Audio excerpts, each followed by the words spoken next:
देखिए, रानी अवंतीबाई लोधी विश्वविद्यालय सागर से संबंधित जितने भी कॉलेज हैं तो उनके लिए फीस कैसे भरते हैं, जैसे अभी हम आपको बीए बीएससी बीकॉम की फीस भर के दिखा रहे हैं, आप देख लीजिए लाइव।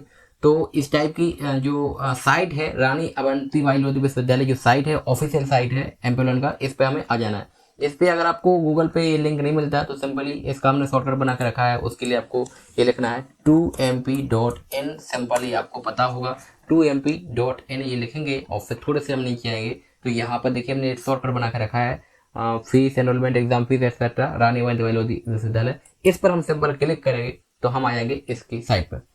तो इस साइट पर आने के बाद में जैसे अगर आपको यहाँ पर फीस भरना है, एग्जाम फीस भरना है, तो यहाँ पर लिखा है एनपी एग्जामिनेशन फॉर्म, यहाँ पर हम क्लिक करेंगे।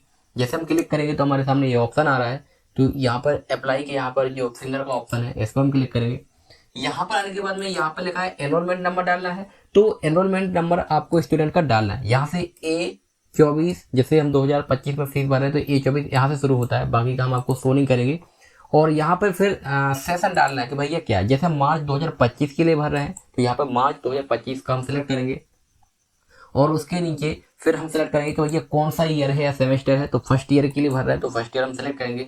और फिर इसके बाद में सेलेक्ट स्टेटस की रेगुलर है प्राइवेट, तो भैया रेगुलर है तो हम रेगुलर पर क्लिक किया।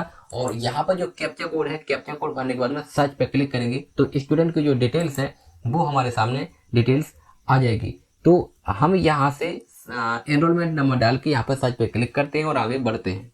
तो हम आगे बढ़े जैसे, तो सबसे पहले इम्पोर्टेंट बात आपको ये ध्यान देना है, आपका पूरा मेहनत बेकार चला जाएगा, इसीलिए आपको ध्यान रखना है कि जैसे ही आप यहाँ पर क्लिक करके सर्च पे क्लिक करते हैं आपके सामने एक एप्लीकेशन नंबर जो जनरेट हो जाता है, यहाँ से एप्लीकेशन नंबर जनरेट। तो एप्लीकेशन नंबर जो जनरेट होगा उसको आपको सबसे पहले लिख के रख लेना है या फिर कॉपी करके रख लेना है। हम तो कहते हैं फोटो खींच के रख लीजिए या फिर आप उसको लिख के रख लीजिए, क्योंकि अगर आप ये काम नहीं करेंगे तो आपके साथ बहुत बड़ा धोखा हो जाएगा, क्योंकि कई बार स्लिप जनरेट नहीं होता है तो फिर आप उसको स्लिप जनरेट करने में परेशान हो जाएंगे। वायदा भी प्रॉब्लम इतना भी नहीं है, लेकिन आपको इसको लिख के रखना ताकि आपको बार बार ये काम ना करना पड़े। तो ये एप्लीकेशन नंबर के सामने जो एप्लीकेशन नंबर होगा आपको कॉपी करके रख लेना है। तो हमने मान चलते हैं आपने कॉपी कर लिया।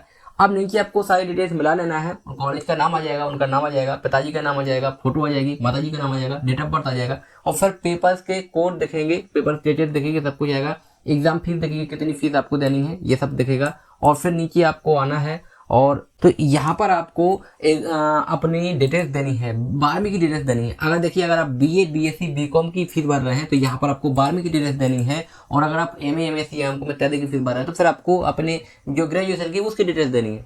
तो यहाँ पर हम 12वीं की डिटेल्स भरेंगे, जैसे कि यहाँ पर लिखा क्लास, तो हम यहाँ पर लिख देना 12th। यहाँ पे कौन से बोर्ड से संबंधित है तो हमने लिख दिया भैया हमारा एमपी बोर्ड से हमने 12वीं किया था। यहाँ पर आपको रोल नंबर लिख देना है और कौन से विषय से किया था, मान के चलते हैं इन्होंने बायोलॉजी से किया, हमने बायो से लिख दिया, यार बायोलॉजी लिख दीजिए। कौन सी ईयर में इन्होंने 12वीं पास किया, तो हमने 2024 में पास किया तो 2024 लिख दिया।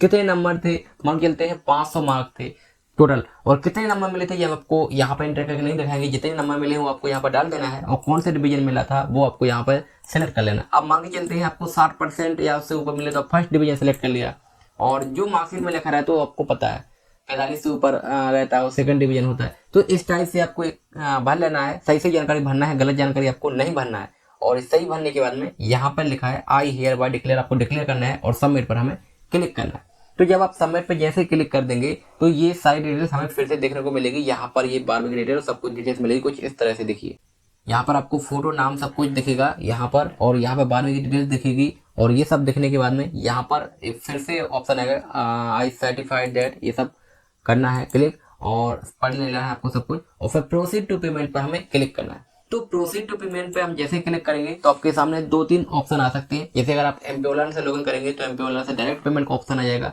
अगर आप किसी एमपी ऑनलाइन से आईडी से लिंक ओपन नहीं किया है तो फिर आपको सिंपल इस टाइप का ऑप्शन आएगा। यहाँ से आप यूपीआई सिलेक्ट करेंगे, और यूपीआई सिलेक्ट करने के बाद में पेटीएम के थ्रू भी कर सकते हैं, या फिर पे गवर्नमेंट के जो गेटवे से हम क्लिक करेंगे। यहाँ पर जाएंगे और यहाँ पर रेफरेंस नंबर एक जनरेट हो जाएगा, उसको हम कॉपी कर लेंगे, ओके करेंगे।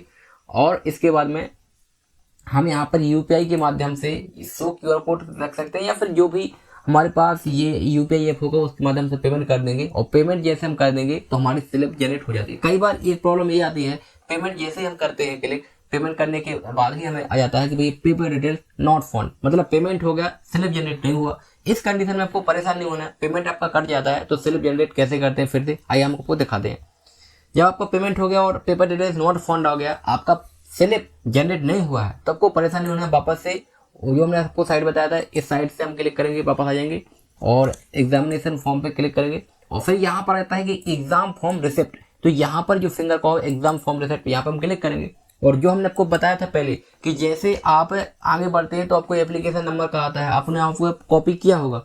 तो जो हमने आपको पहले बताया था कि एप्लीकेशन नंबर आपको कॉपी करना है, तो एप्लीकेशन नंबर होगा वो आपको यहाँ पे पेस्ट करना है, मतलब लिखना है, और डेट ऑफ बर्थ जो होगा स्टूडेंट का वो लिखना है और यहाँ पे कैप्चा कोड डालना है।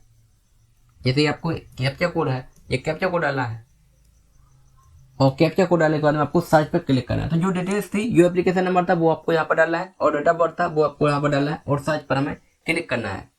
तो हमने ये डिटेल डाली तो हम देखेंगे कि उन स्टूडेंट की सारी जो स्लिप है वो यहाँ पर हमें शो हो जाएगी और शो होने के बाद में सिंपल यहाँ पर हमें और प्रिंट करने का एक ऑप्शन आ जाएगा। तो सिंपल हम यहाँ से अपनी जो स्लिप है वो यहाँ से हम प्रिंट कर सकते हैं। तो इस टाइप से हम रानी अवंतीबाई लोधी विश्वविद्यालय की कोई भी एग्जामिनेशन फीस पेमेंट कर सकते हैं और अपनी स्लिप जनरेट कर सकते हैं। ऐसी वीडियो आपके लिए लगातार मिलते रहेंगे, इसीलिए चैनल को सब्सक्राइब करके आप रखिएगा। चलिए मिलेंगे अगले वीडियो में जो आपके लिए और हमारे लिए हेल्पफुल रहेंगे।